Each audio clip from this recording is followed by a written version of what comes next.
तो वो मानते हैं, जो एक को मानता है एक ही को मान सकता है।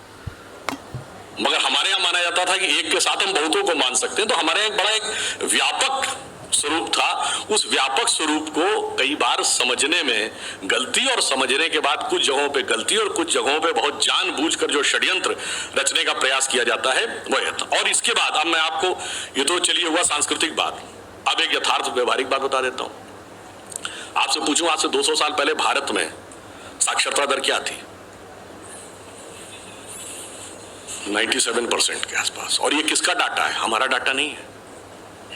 1812 में ब्रिटिश हाउस ऑफ कॉमन्स में जो रिपोर्ट सबमिट की गई है, विलियम एडम्स की report, Bengal presidency, Thomas Munro की रिपोर्ट मद्रास प्रेसिडेंसी, और विटनर की रिपोर्ट पंजाब की, उसमें लिखा भारत के हर गांव में एक स्कूल है। हर गांव में एक स्कूल है। और स्कूल ऐसे नहीं लिखे गए कि कोई एक, जैसे कहते हैं, एक सैंपल सर्वे कर लिया गया। हर कलेक्टर को यह कहा गया कि आप पर्सनली एक एक गांव के स्कूल के छात्रों की संख्या को कैलकुलेट करके रिपोर्ट देंगे। तो रिपोर्ट इतनी डिटेल्ड है कि इस स्कूल में 13 छात्र हैं, उसमें 23 छात्र हैं, उसमें 32 छात्र हैं, इसमें 19 छात्र हैं। यहां तक कि मद्रास प्रेसिडेंसी में छात्रों का जातिवार ब्यौरा भी है कि किस जाति के कितने छात्र हैं, किस जाति के कितने शिक्षक हैं। विलियम एडम्स की रिपोर्ट में है, सब जातियों के हैं, जिनको आज आप लोअर कास्ट कहते हैं, उन सबके शिक्षक हैं। ये बाकायदा ब्रिटिश पार्लियामेंट को सबमिटेड डॉक्यूमेंट है 1812 में,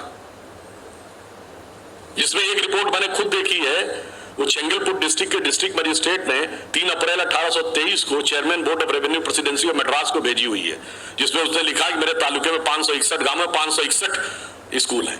और उसमें भी एक और बात है, जैसे मद्रास प्रेसिडेंसी की रिपोर्ट लिखी हुई है कि इंग्लैंड की आबादी उस समय लगभग 1 करोड़ थी, और 1 करोड़ 26 लाख थी मद्रास प्रेसिडेंसी की आबादी, यानी जिसमें आज का लगभग पूरा दक्षिण भारत आता है। और वो लिखता है कि उसके बावजूद सन 1800 के आसपास मद्रास प्रेसिडेंसी में इंग्लैंड से 3 गुना स्कूल है। और वो कब है? जब हमारे यहाँ के गुरुकुलों को उन्होंने स्कूल में काउंट नहीं किया। इन्होंने कहा ये कुछ अलग टाइप के स्कूल हैं, जहां पर कि एक ही टीचर के साथ 10-12 बच्चे लगातार रहते हैं, तो रिलीजियस टीचिंग पढ़ते हैं, उसको हम नहीं मानेंगे। जहां मैथ, साइंस, व्यवहारिक चीजें पढ़ाई जा रही उसको हम स्कूल मानेंगे। और अपने यहाँ क्या किया, संडे चर्च प्रेयर के बाद जो 2 घंटे का स्कूल लगता था वंस इन ए वीक, उसको भी स्कूल माना। तब हमारे उनसे 3 गुने ज्यादा थे। और ये बात ऐसे नहीं, ये सब ब्रिटिश आर्काइव्स लंदन में लिखा हुआ है।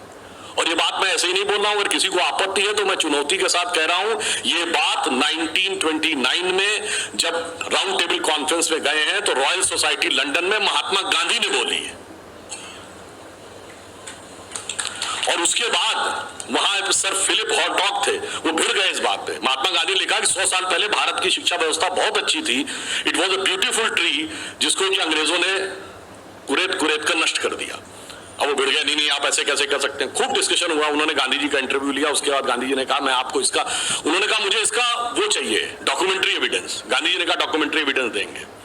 फिर जब वो यहाँ वर्धा जेल में थे, उनके बाद फिर लेटर आया, वो पीछे नहीं साहब हमें डॉक्यूमेंट्री एविडेंस चाहिए। तो उन्होंने कहा मैं जेल में हूं, मिस्टर केटी शाह इसका जवाब देंगे। केटी शाह बाद में कॉन्स्टिट्यूएंट असेंबली के मेंबर रहे।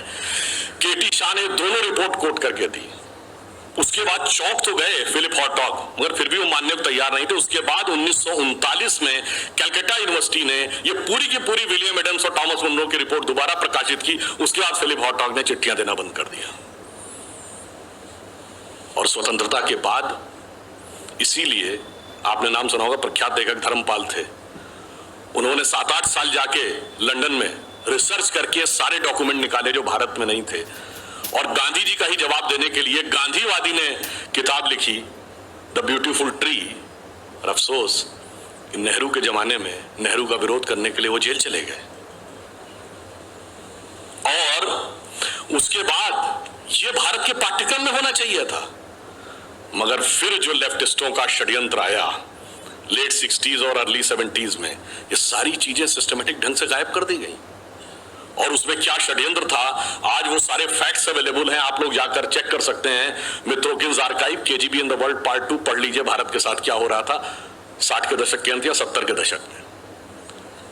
एक